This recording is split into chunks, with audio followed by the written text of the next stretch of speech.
सालों पहले कुरुक्षेत्र में मुरलीधर कृष्ण का अर्जुन को दिया गया गीता ज्ञान आज भी हमारे जीवन पर बिल्कुल सटीक बैठता है। बात चाहे सामाजिक परेशानी की हो, व्यवहारिक परेशानी की हो, आध्यात्मिक उलझनों की हो या फिर भावनात्मक तकलीफों की, गीता में हर समस्या का समाधान है। यही नहीं, इन उपदेशों को यदि आपने जीवन में उतार लिया तो आपको हर परेशानी से बाहर निकलने का रास्ता भी मिलेगा। आइए जानते हैं गीता के कुछ उपदेशों के बारे में। सदैव संदेह करने वाले व्यक्ति के लिए प्रसन्नता ना इस लोक में है ना ही कहीं और।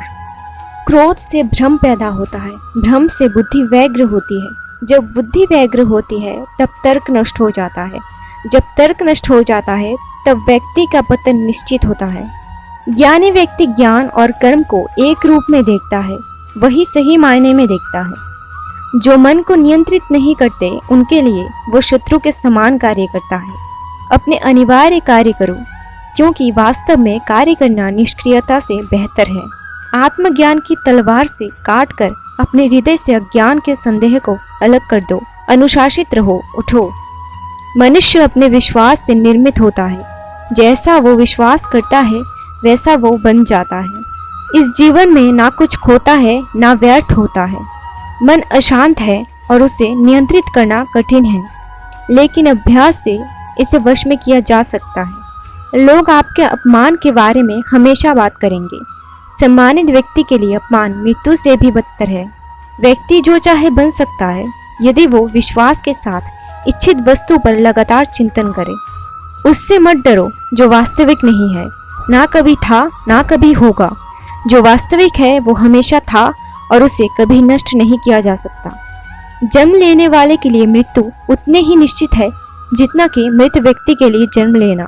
इसलिए जो अपरिहार्य है उस पर शोक मत करो। सभी अच्छे काम छोड़कर बस भगवान में पूर्ण रूप से समर्पित हो जाओ। मैं तुम्हें सभी पापों से मुक्त कर दूंगा, शोक मत करो। वो मैं हूँ जो सभी प्राणियों के दिल हृदय में उनके नियंत्रण के रूप में बैठा हूँ। मैं उन्हें ज्ञान देता हूँ जो सदा मुझसे जुड़े रहते हैं और जो मुझसे प्रेम करते हैं। मैं सभी प्राणियों को समान रूप से देखता हूँ, ना कोई मुझे कम प्रिय है ना अधिक। लेकिन जो मेरी प्रेम पूर्वक आराधना करते हैं वो मेरे भीतर रहते हैं और मैं उनके जीवन में आता हूँ। प्रबुद्ध व्यक्ति सिवाय ईश्वर के किसी और पर निर्भर नहीं रहता।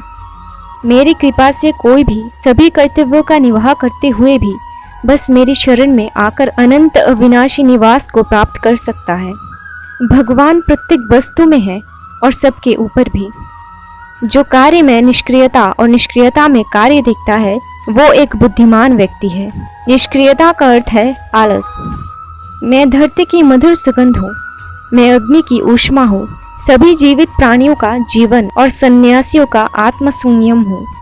तुम उसके लिए शोक करते हो जो शोक करने के योग्य नहीं और फिर भी ज्ञान की बातें करते हो। बुद्धिमान व्यक्ति ना जीवित और ना ही मृत व्यक्ति के लिए शोक करते हैं।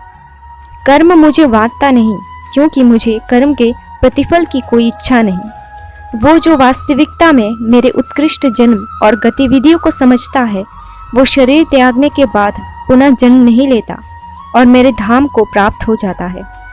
अपने परम भक्तों जो हमेशा मेरा स्मरण या एक चिंत मन से मेरा पूजन करते हैं, मैं व्यक्तिगत रूप से उनके कल्याण का उत्तरदायित्व लेता हूँ।